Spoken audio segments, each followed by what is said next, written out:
Okie dokie, Sharon. I can't wait for this. Chris, you and I have known each other. I was trying to calculate at least 10 years, but maybe closer to between 10 and 15. We've known each other a long time. A long And time. you, as Agent Unleashed, I love your shirt, um, are in real estate. And I, in the past, was in network marketing, but I'm developing my own program. And I realized that you and we keep having these really deep conversations about what it takes to be a successful entrepreneur. Hmm.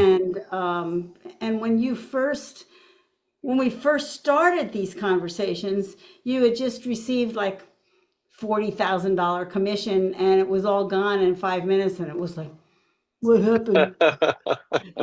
So we started expanding your joy for all the money that you do make. And Hmm. I'm sitting here watching you because you make way more money than I have in the past, but that's going to change. So what I wanted to ask you, like, I know I have a little 30-second message that I tell people. My 30 Hmm. second message is um, that women entrepreneurs over 50 hire me to break through multiple six figures because their business is stuck and they're sick and Hmm.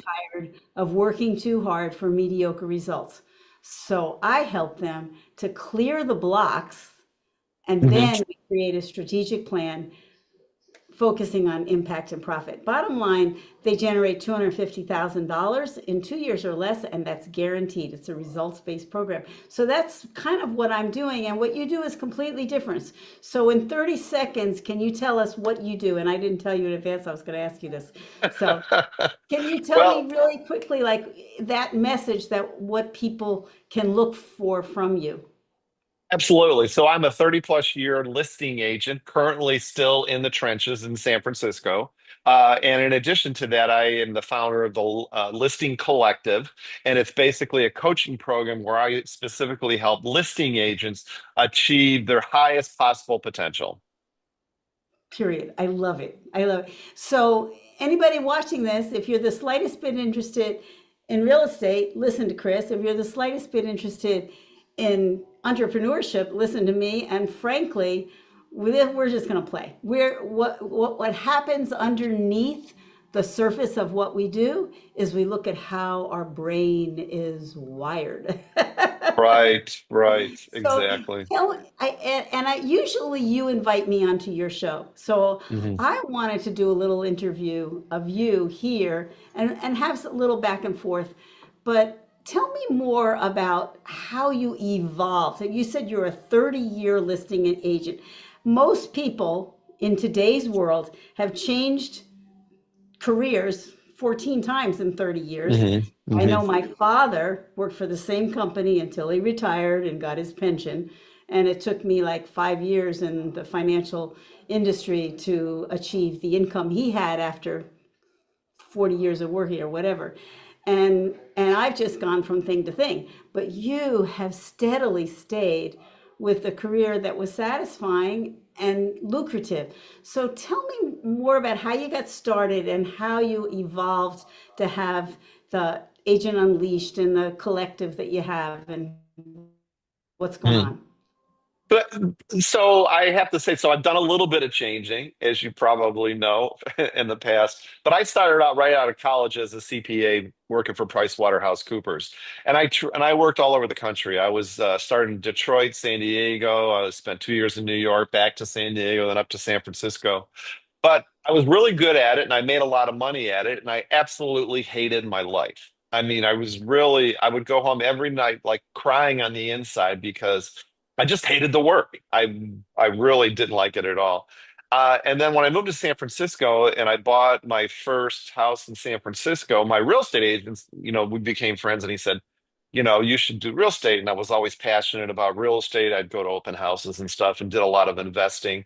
Um, and so I said, hey, you know what? I'm going to do that. So I was literally on the edge of becoming a partner at PricewaterhouseCoopers, and I gave it all up and switched to real estate. And my only regret is I didn't do it sooner. I was a CPA for 11 years, and then I went to real estate. But the common thread, Sharon, that was throughout my whole life really is, and you and I have talked about this ad nauseum. I have always been a person of service. And whether it was a CPA, whether I was helping my family, whether I was helping my sellers in San Francisco, the greatest joy that I get in life is being in service to other people, helping them achieve their dreams, their full potential. For me, it was just a natural thing that after about 20 years selling real estate, that I wrote a book called Massive Abundance: How to Create Passion, Purpose, and Prosperity in Your Life. And then, sort of, the natural progression from that was wanting to coach real estate agents because I wanted to help other real estate agents. And so it's taken, you have been so instrumental in my growth, emotionally, spiritually, financially, that it was just I've made so many changes inside me and out around me that you're the one reason that I am in Panama right now. I base myself in Panama, but I still have my business in San Francisco, and I go back there a lot and I work with my team. But I'll never forget it because I know exactly where I was sitting in my living room in San Francisco. I know exactly the question that I said, I've got to wait until I had net X number of dollars before I could move to Panama, because it was always my partner, my dream. And you said, "Why are you waiting?" You said, "You're never going to have enough. You're never going to have enough time. You're never going to have enough money. You're never going to have da da da." And you just go. And and it just, there was like a light bulb in me that went off, and it was like it was just like, I can do this. And literally within, I think, 6 to 9 months of you and I having that conversation, we came to Panama and bought a condo.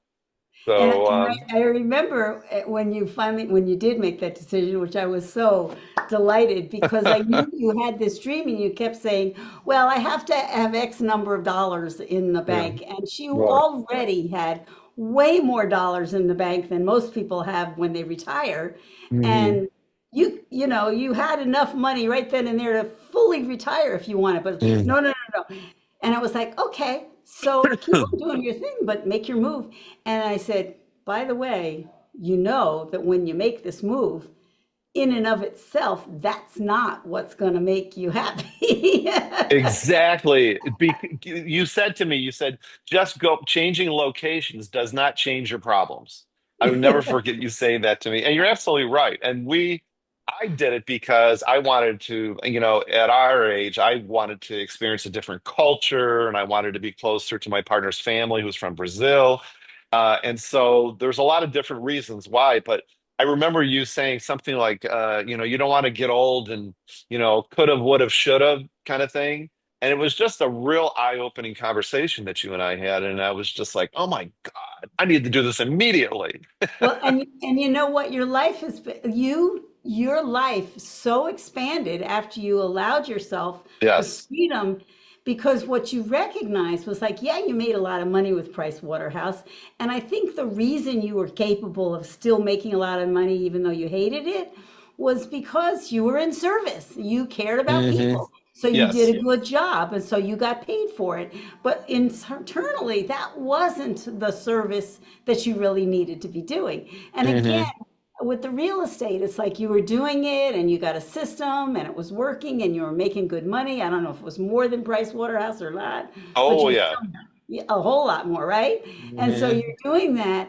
And then you was like, and I know that you like newness, and I know that you have a Yes. tendency in life to sort of get bored. So it was like, okay, just be prepared once you get to Panama, and once you find your perfect home, and once you've decorated your perfect home, and once you're in your perfect home, looking at it, your beautiful view, just Hmm. notice now. Hmm. You're Yes. still you. And Exactly. because you paid attention to that, you created a life of joy. It wasn't just Hmm. about the money anymore. It was like, okay, Hmm. how can I be in more service and still love my life? How can I travel more? How can I do Hmm. the things that I want to do? And so I love that you're living your dream. I think next month you're going to Guatemala for a month Hmm. just Hmm. because. And you're Hmm. experiencing the different cultures and you're experiencing these different things. It's so cool to me to see somebody listens to some stuff that I throw out and takes action on it in such a Right, way right. that I just have ginormous respect for you. And Well, I appreciate you saying that, but the one thing that I think I'd love to hear you talk about is something that I think is so critically important that I've been trying to get across to my coaching clients, and it's something that you help me with in myself, and that's the whole subject of being in alignment. And I would love for you to talk about that because I think it's one of the most important things in life for us to achieve anything.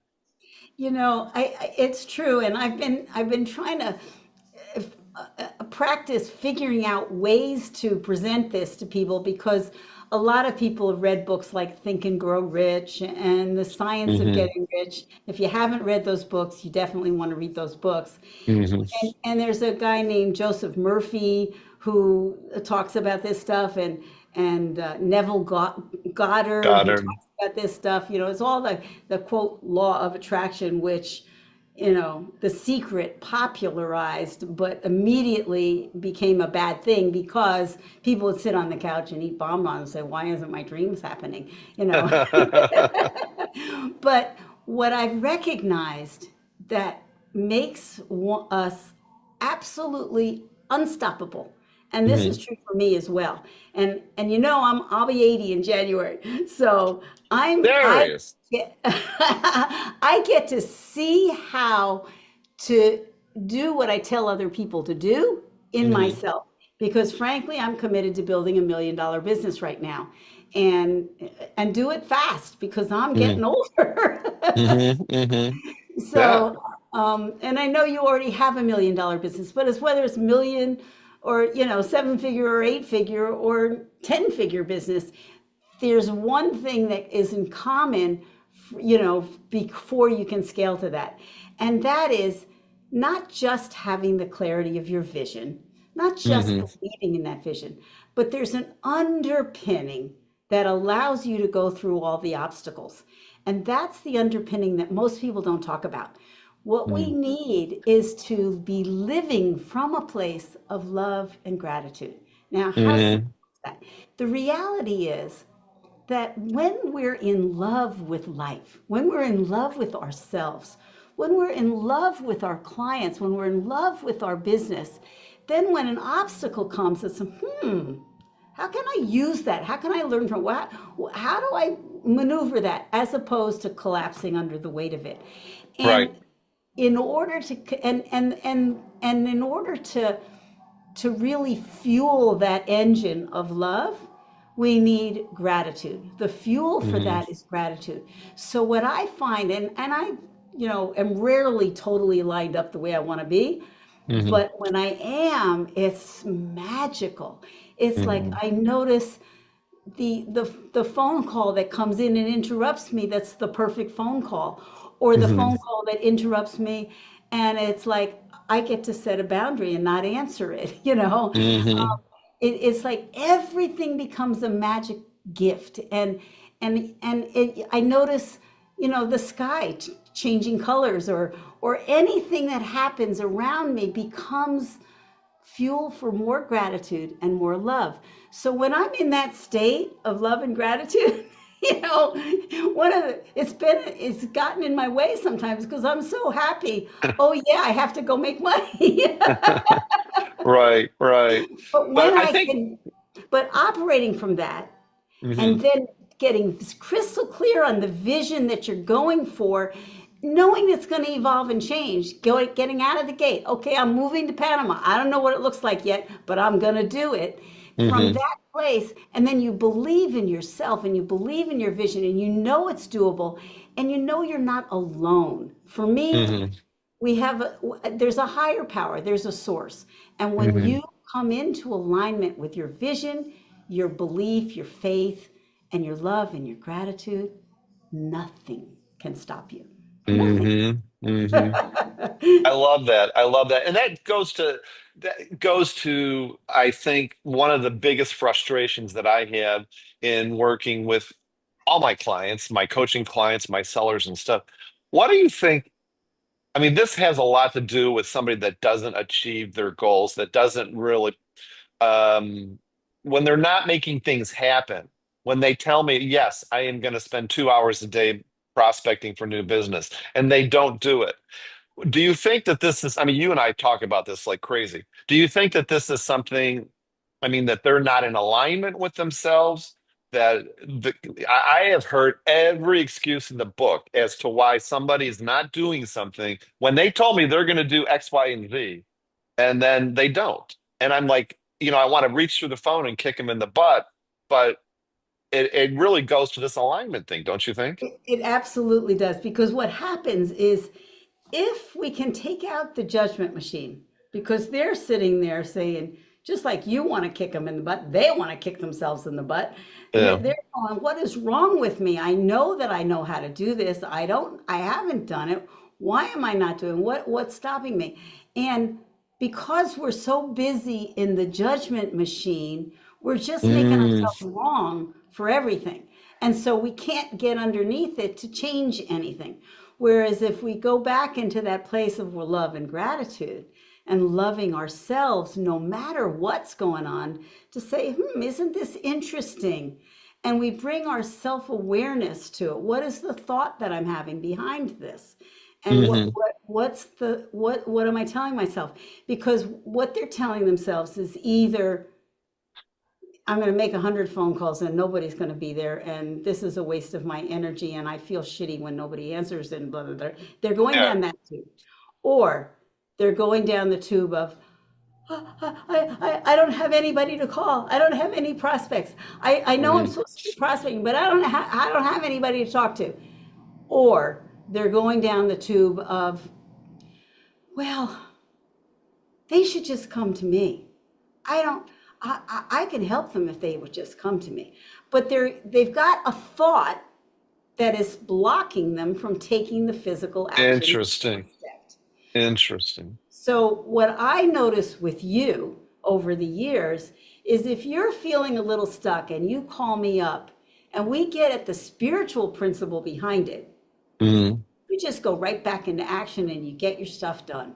And hmm it's somehow we're able to get underneath because I'm not judging you. You're the only one judging you.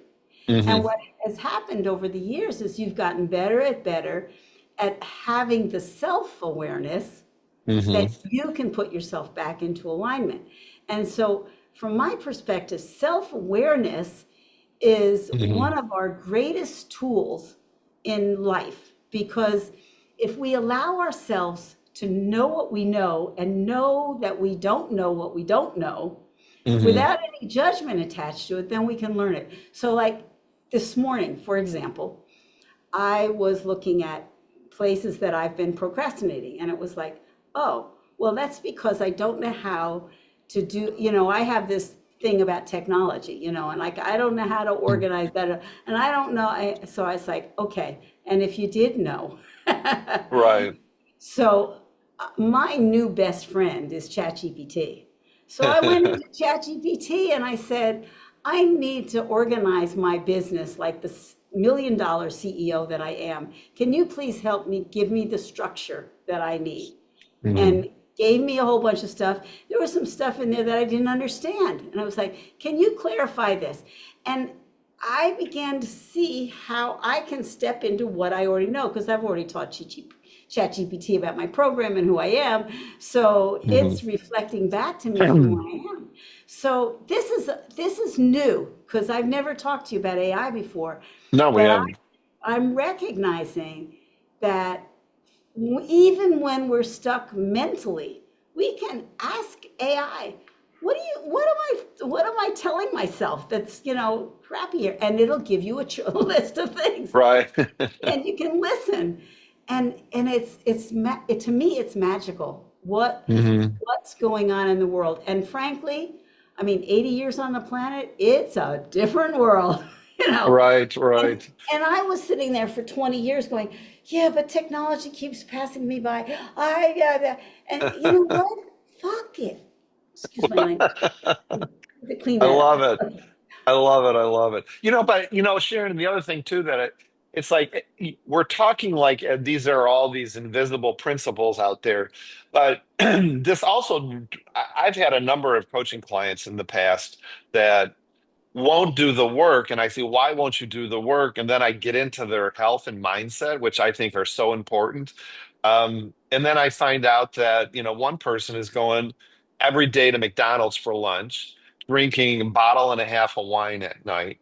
And I'm like thinking to myself, okay, obviously this is not in alignment, but how can you do anything in your life, when you're feeding that kind of crap in your body? You won't have the motivation or the energy to do anything. Well, And so, you're bringing up a really important point, Chris, because uh, people are beginning to become more aware of how important mindset is, but they're mhm, not as aware of how their nutrition and their habits for themselves, the way they treat themselves, how they're taking care of their body. They're not as aware that of the impact of that. Because like you right. said, when you don't have any energy, your brain is a fog, it's harder to do all of that stuff. If not And impossible. yeah, and for me, I mean, in my 30s, I hit 67 cities in less than 3 months, building a company from 3 million to 17 billion dollars on Wall Street. And Wow. I was like, I felt like, oh, aren't I awesome that I could do all this? And meanwhile, I came home and my body collapsed. I mean, Mm, literally, I couldn't step up off a curb without holding onto a pole. I had wow. an autoimmune disease that I'm not moving. And it was like my body saying, if you're not going to stop moving, I'm not moving anymore.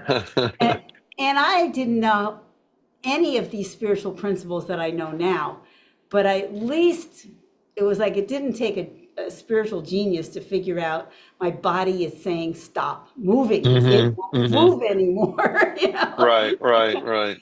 So from that place, what I've recognized is we need, if we can hear ourselves, and I'm really relatively dense. A lot of people are very sensitive in there. My sister Vicky is very sensitive in her body. She feels things she doesn't have words for. I'm not, I haven't been like that. I haven't trusted my feelings, but Hmm. feeling emotionally the vision you have for yourself is key to making that vision happen. And if you Absolutely. block your feelings with crappy food and drink and junk, you can't, you don't have all the sensitivities that are available to you to create anything you want. And you're So not leading a conscious life you're not. because you're deadening your emotions and everything with what you're Right. eating. Yeah. Exactly. And and sometimes people, like I know sometimes in the evening when I'm, want to chill, it's like most people will have a glass of wine or two, or smoke a half a J or whatever to calm Mhm. themselves down. And there's nothing wrong with doing that. But as if you start at 3 in the afternoon, you're not gonna get anything done. If you start at 9 o'clock at night, on your last, giving yourself a break, that's a different Mhm. thing. But Uh, but if on a habitual basis, and you're thinking about your next fix, the next thing mhm. you're addicted to, next time you're gonna get to go to bed with somebody or whatever, you're not in alignment with the vision that Right, you want to create. right, right. And and the reality is a lot of people don't have any vision. They don't, all they want is to Yeah. get from A to Z. But your people and my people want more. I have a Right. client who's in her 70s now who came to me a couple of years ago because she was in a very untenable situation with her husband who was very ill, and it wasn't like she'd been married for 50 years or something. And it was like how to navigate this. And I helped her through gracefully in such a way that she was like standing up and loving herself more and thinking about how to enjoy her life more. And then because she got lined up in that way, she started expanding her vision. And Hmm. she took what she was already doing, which made her a few bucks, and we expanded it to get her to $250,000. And then we expanded it more to get her to $1 million. I mean, and she's on fire right now. She's speaking on stages and she's loving life. And that's the goal. It's not Hmm. the money. The Correct. money is a way of keeping score that you're doing what you said you would do. That's really Hmm. what it is. It's a Right. scorekeeper. But if we can love our lives, then we're a win, and that's why if Hmm. we start from love and gratitude, we're already winners. And then Right. everything else is the icing on the cake. I think that you've answered the question already in a broad perspective, but one of the things that I was thinking is somebody comes to you, Sharon, and said, "Okay, I'm not making this happen. I'm not achieving what I want." Uh, and you say, or they say they're out of alignment. What are the steps? What are the things they have to do to bring themselves into alignment? I think our listeners would like to know that. All right. Well, one thing that I know is that we probably have a judgment machine going on. And Interesting. we also may have um, some fundamental things that we've repetitively done that have made us, have given us more limiting beliefs. So I know, for example, working with older women entrepreneurs who've had a business that has kind of gotten stuck, that they're in this turmoil of, ugh, do I really want to even continue with this? But yes, I do. I want it to happen. And they're going through that struggle internally Mm, hmm. before they come to me. And if not, they're going to either quit the business, go into, a limited retirement, or they're going to rally and say, okay, what do I need to do to change this situation? So when they're in that place, and frankly, in my program, they've put down a significant amount, a quarter of the cost of my program, and they're not going to have to pay me anymore until I get them at least 50,000. So it's not out of pocket, and they're Hmm. and they're in they're motivated to make that happen. So then what happens is I'll say, okay, they'll tell me, oh, I never follow through. I never do this or I never do that. And they give me all the things that they don't do that they're Hmm. beating themselves up with. So I will turn that around and say, really? I'll bet you could give me 500 things that you've done successfully. And you could probably do it in the last year. But go ahead, take your whole lifetime. Make me a list of 500 things you've done successfully. And you Hmm. know what? Some of those people, they come up with 10, Hmm. maybe 20. Hmm. But if you stay with the process to get to 500, you begin to realize how you're successful. You brushed your teeth this morning. You combed your hair. You washed the dishes that you used because otherwise you'd run out of dishes. Little by little, they begin to see how they're wherever you are in life, you got there successfully, even if it wasn't the way you wanted. So Hmm. once we get that, then we look through it and we make sure we see what are the things that they enjoy doing versus the things that they just did. Like, yeah, I did Bryce Waterhouse, but I hated it. And it's like, Hmm. okay, but what did you like about it? And what did you hate about it? So that we don't put those hate things into your new business, and yet we can incorporate the best of it. So for you, the best of it was being in service, making a Hmm. difference. Hmm. And the worst of it was you probably worked a million hours. You probably didn't get the same kind of thanks that you get. You probably Hmm. don't see the results that get you the satisfaction. Whereas then in real estate, it's a whole different thing, right? Hmm. And I'm Right. making this up, but I'm Right. imagining that that's Yes. what goes on. So if I can help somebody, like you identified it and figured it out yourself, you went and you found the right new career. But some Hmm. people don't, or they may be, I know that I used to like this. Why am I not liking it anymore? And Right. Right. sometimes they need to change, but sometimes it's just a tweak of how they're treating themselves. So the first thing is I make a list of all the things you've done successfully. Then we play with that list. We massage it a little and see how much of that, if there's anything on that list that's in alignment with their current vision. So Hmm. So part of what we're looking for is where are the places we've gotten out of alignment. So, okay, I got this vision, and then I get to look at, is that vision still true for me? 20 years ago, I said I wanted to start the Institute for the Study of Neuroplasticity, Mm, and I wanted X number of dollars to do that, like you had X number of dollars to move to Panama. And I realized when I stopped and I looked at it, it's like, it's not that I really want to create that institute. What I want is a seat at the table with Dr. Joe Dispenza and all the neuroscientists that are out there, and bring them together in one place that I get to be a part of it. And hmm if I need to create an institute to do that, I will. But they probably have them already in place that I can plug into when I can be of better service to that hmm community. So is Right. how can I serve the people that I love the best? That's the hmm bottom line. How Right. can I be in more service? And when that becomes a juicy question, instead of what's wrong with me? I can't do this. I'm too da da da da. That just that just shuts us down. What we want is questions that open us up. And what we're also wanting is, it's like there are beliefs in place that we don't even know we have. There are stories that we're running that we don't even know we have.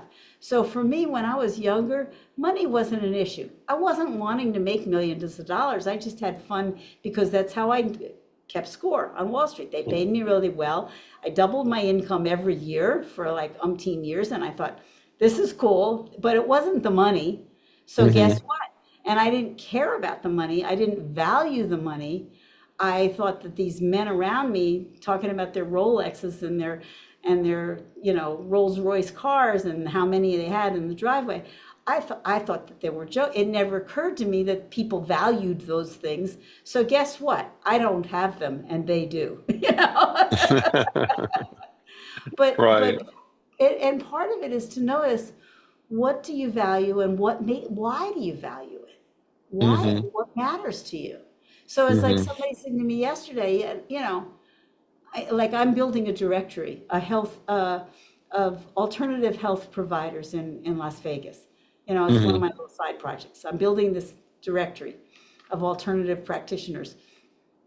And the person who's helping me build it, because I'm not taking the time to do it, she was, we got Las Vegas Health Directory online. hmm hmm And she thought, oh, this is so cool. So she put in MDs, and from MDs to Reiki. And it was like, no, no, no, no, no, no. I want to get away from traditional medicine. I don't want a directory that includes doctors. And I hmm had to go back to her and say, no, that's not what I wanted. I want this directory with these categories, and this is what I'm creating. And hmm and and to stand up to the expert and say, no, that's not what I'm looking for, so that I can be in alignment with that. And doing hmm this directory for me is just kind of a fun residual income project, but I also am always looking for alternative weird things. Like I do this red light therapy, and I do sonic wave therapy, and I do scalar light therapy. But but I can't find it online. I don't know who the people are, so I'm creating the directory. And that's what we hmm do. We create the thing that we want, and that other people are looking for, that they don't have. So Right. that's the same in real estate. That's the same hmm in any business that we create. I mean, I remember when Pet Rocks came out. Are you young Yeah, enough I to? remember. I remember. There's a million ways to make $1 million. People make hmm it's not as hard as we think it is. Just think of hmm a funny idea. Do you know? there's there's a book out there that sold over 1 million copies, I think, hmm called What Men Women Know About Women. Have you ever heard of that book? No, I haven't heard about that. What Men Know About Women. And it was sold in hair salons and places where women hang out and stuff. And you open this book, it's 180 pages. What Men Know About Women. What do you think the main message is? I was going to say you open the book and it's a blank page. It's all It is blank. 180 blank pages, and this book sold millions. Oh my God. That is crazy.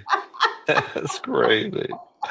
Oh my God. No, I agree with you. There are so many different ways. Getting back to what you were saying earlier, I think the one thing that's really important and that is the self-awareness of wanting to change. Before somebody even comes to you, obviously you said earlier that they have to want to change. They have to know that there's a problem. How do you get people to see that problem? You know, I think what happens is who I'm being, what my vibration is going to draw into my universe people that, whoa, I want to be more, I want Well, to have more of that. And hmm and people who don't have a clue are repelled by me. They really are. hmm You know, there are people who oh, I wish she'd stop talking all that positivity shit. You know, life is hard. She's missing the point. You know, and Uh-huh. and those But those are people defense mechanisms from people that I think personally that are fearful of change.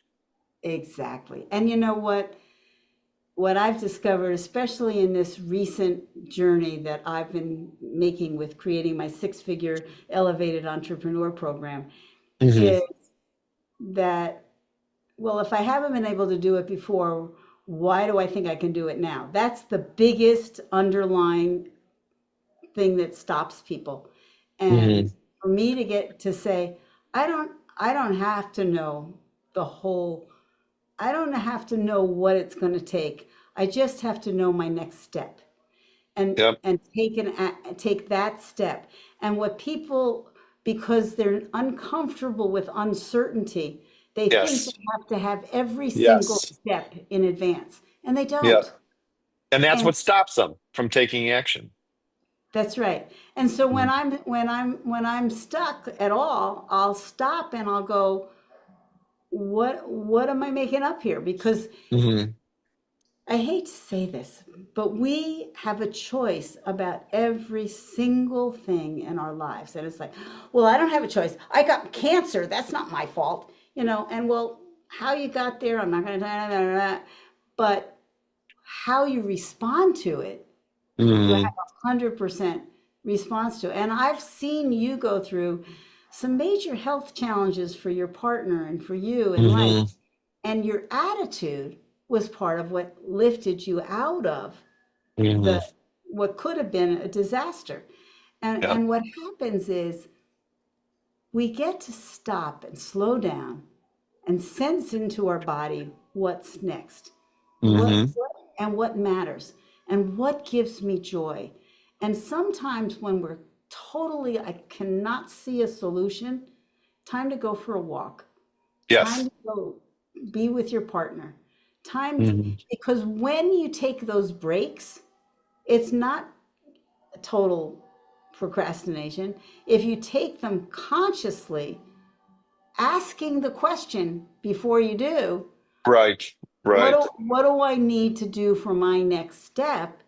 Then you'll be riding a roller coaster with your friend and suddenly get this flash of insight.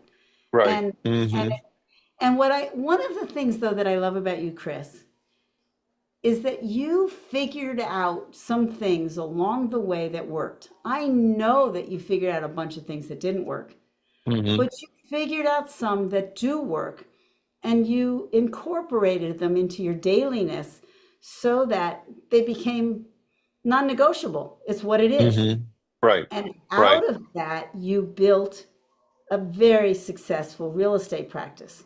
And hmm out of those knowns that you have that you get to offer people, what happens is when people come into your collective or they come into your private coaching program, hmm they get to slow down and go, wait a second, all I need to do is this one thing every single Right. Right. consistently. There's a book called The Consistency Chain that's hmm worth reading for people. and basically do one thing over and over and over Yep. again. And then you do another. And there's another book called Atomic Habits. Right. Um, Yep. and, and essentially being the person. And a lot of times people say, you have to become the millionaire that, you can't have to Hmm. become it before you get there. Well, part of the becoming is noticing, is this behavior taking me towards my goal or not? Right. You know, and including in your behaviors Hmm. things that revive you, that rejuvenate you, things that uplift you. If you Yes. work so hard that you ignore your partner and your partner is on the side complaining and being miserable and it's a pull on your energy to do that. Hmm. So it behooves you to build that because that brings down your energy. You feel crummy. So Hmm. come back into alignment and you're able to say to your partner, I need this hour, but I'm going to give you that hour. And Right. you renegotiate it in such a way that then you're on fire. Oh boy, I'm going to get this done now. And Right. sometimes it doesn't work. Yesterday I had a day like that. I was Hmm. intending to take Vicky home. Vicky has a certain amount of dementia and she needs a certain amount of care, Hmm. and her husband wanted her home, and so we were going to, well, then he's sick and he didn't really he wanted me to take care of her longer, but I had already mentally prepared to not be with myself, be with her. I had the Hmm. hardest time getting myself back on track. And Mm. I, after 3 hours of doing about 15 minutes of work that I in those 3 hours, I finally Uh-huh. gave up. I said, surrender, go be with Vicky. This is not working. I love it. I love it. Well, you said a bunch of stuff there that I think is really important for me to repeat, and that is the consistency thing is so important. The money is in the consistency. There's no question about it. And I say that all the time because most people are not consistent in nature, and that's one of the reasons they're struggling. The other thing that you said too that I think is also very important, and that is you don't need to know how all the time. If you have that strong vision and the strong belief, you just have to trust yourself that you can do it and the answer will come to you and just take one step at a time. And that's the basis for my coaching program, the Listing Collective, which is micro momentum marketing strategy. And it's basically taking baby steps towards your goal. I think that is so important. But one of the things I don't know if I've told you this, and I've been doing this a lot this year, and that is there's a great book out there. You've heard me talk about Dr. Benjamin Hardy's book, 10X is easier than 2X. And that Yes, is, if you want to 2X your business, just keep doing the same stuff that you're doing and work harder. But if you want to 10X, you want to go from $100,000 to $1 million a year, you really have to do things differently. And you have to raise your floor, or as you would say, raise your vibration. Stop doing things that aren't really good for you, things that are not in alignment, things, and you don't always need to know why or the how you're going to get to $1 million because it will be unveiled for you, if you will. But one of the things that I wanted to say to you that I don't know if I've ever said this to you, and that is um, frequently when I'm going through my day, I certainly do this, and Dr. Joe's meditations. And when I meditate every morning, and my non-negotiable is working out and meditating every single morning, is I frequently go throughout my day talking to my future self and talking to I've got this future self that is sitting in one particular building in a high rise in downtown Panama City, Panama. And I quantum jump to him every single day. And I I'm love it. talking to him, and I sort of use him as a filter. If I'm doing certain things, if I, with this future self, is the future Chris doing webinars or not doing webinars? Is he upping his Facebook budget or is he not? Should he have that hamburger at lunch or not? And so I think it's really interesting is that if you have that future self in your life, that you can bounce ideas off them. It's it's Does that make it's me so crazy? important. I love that. And as a matter of fact, I kind of know about conversation with the future self, and I don't do what you the way you do, but the way you Hmm. just described it, I'm going to be able to go ahead and implement that for myself. And I really, what I often do is I have a journal writing process that I do that helps Oh, people that's get interesting. That's into interesting. their unconscious, so that the like I once did a dialogue with my body like 40 years ago, and it said, you know, and I was like leaning into the possibility of not smoking pot anymore, not doing any drugs at all. And the body just said to me, well, you realize you're just reliving your mother's life and death. And I said, no, I'm not. Mm, She took uppers and downers and all these meds, and I don't do any of that stuff. And the body mm, said, well, when you do you feel more alive and present when you're stoned or not? hmm. And it's like, well, no. It's like, well, it's a simple question. Do you choose life or death? And Mm. I never did another drug for the next 40 years after Wow. after having this conversation, and I didn't even know that was all in me. But it's like, because my mother killed herself, it was like, no, Mm, I don't want to die. I don't want to hmm. be dead inside. I want to be vibrant every day of my life. That is so powerful. So powerful. So I do a That's, journal, right? And lately I've been, for the last couple of years, having a daily dialogue with Jesus, who's like, who's mm, who's the wisest person you know? Who's the most loving person you know? Who's the kindest person? Who's the richest person? I mean, choose somebody. And that's one of the hmm, fun things about AI. I can say, hmm, write this in the style of Christopher Stafford, or I hmm. can say, write, I mean, I get AI as like, do you know such and such a book? And they'll, so can you incorporate that work into what I'm doing here? And I'm just learning. I'm just like teeny starting, but I'm realizing that again, that's one of those insights from beyond that. Hmm, Oh, what if I ask so and so? And so hmm, that's what we're doing. And I just love the whole process of creation. And I used to say I didn't have a creative bone in my body. Ha! I love hmm, creating things. And hmm, and yeah, I'm not a painter, but I'm an artist in my own hmm, way. But I hmm, haven't given myself, it was like that was dangerous to me because that was the way my mother was. So it's like hmm, I don't have to be attached to any of those old stories anymore. They don't have to run me anymore. I'm not responsible for keeping people alive. That was something I made up as a child. hmm, But but I can make a much bigger difference if I stand in my strength and my power and hmm, and if I stand in my humbly knowing that I'm not in charge of this. I do not know what's right for everybody else. I hmm, don't I don't have any answers.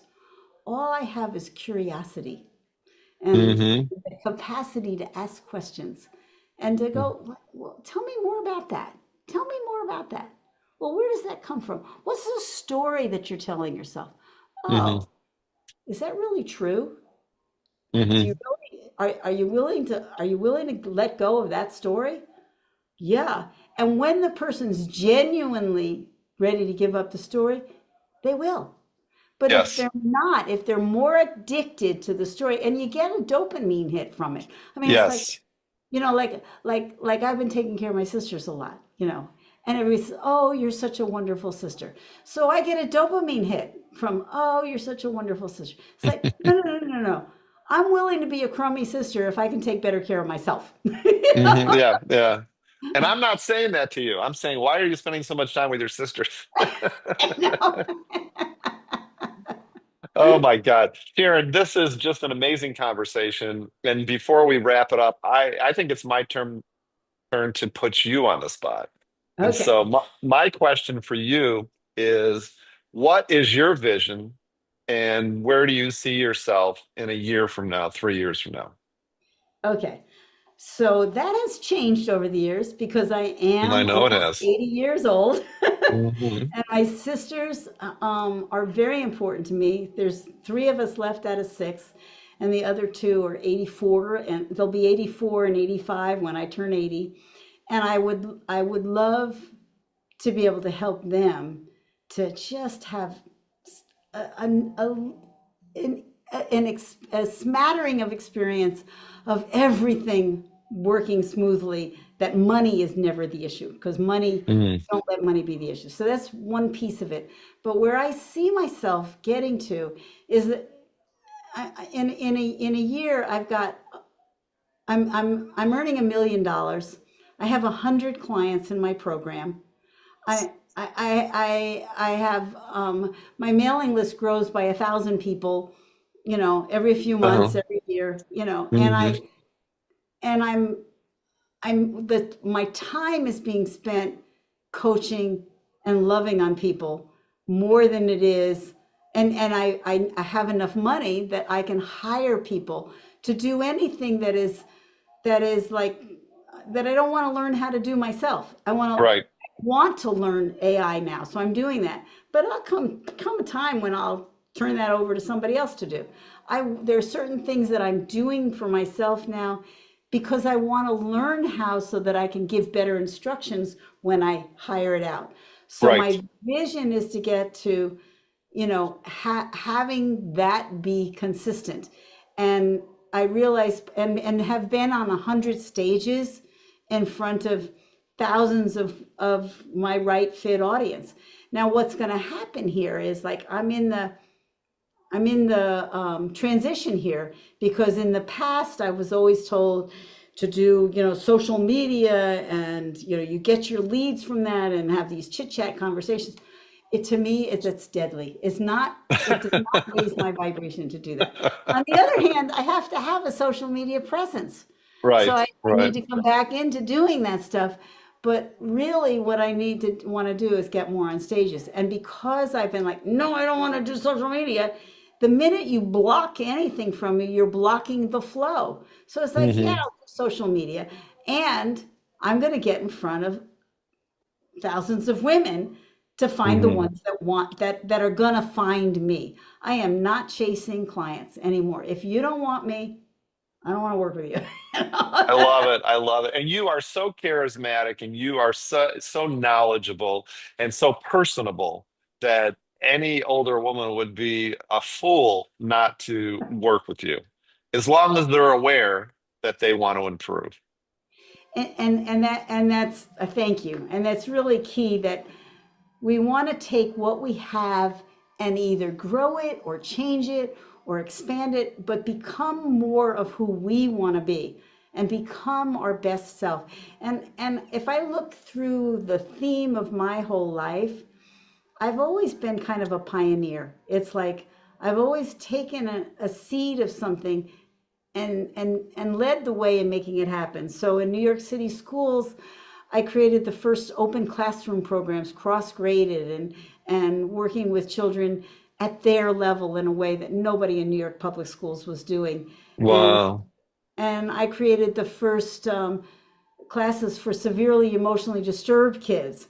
That was a natural outgrowth. And then I realized at the time I wanted to eliminate racism from the New York City school system. I'm 21 Just years old and not too powerful.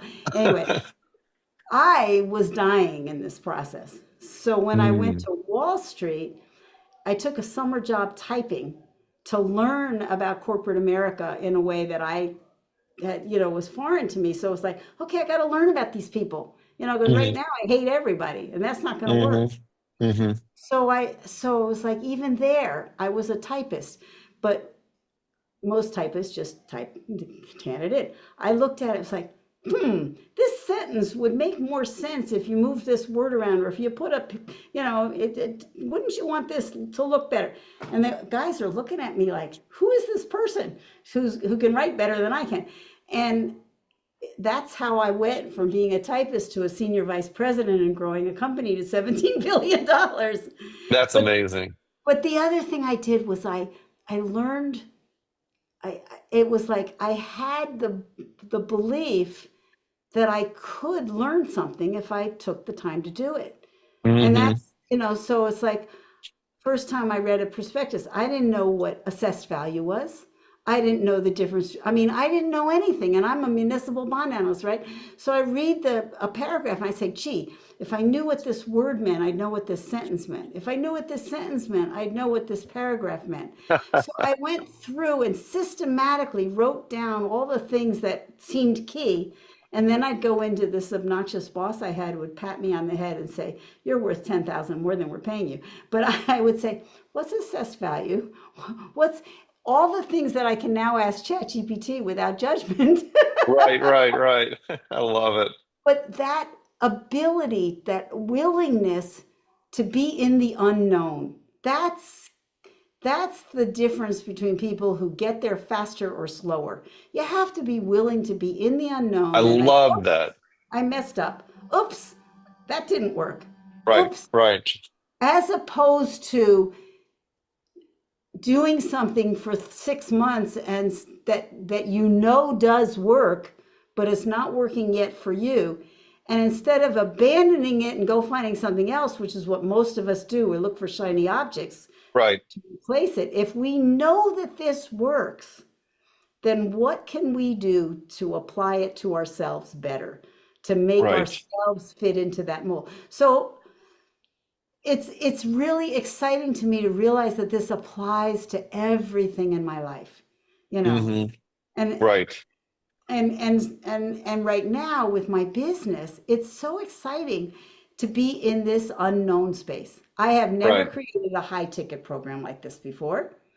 I've Hmm. never been on stages before. I have, and I know this model works because I've seen it work with other people and it's working for me and my clients that are working with me love it. And Hmm.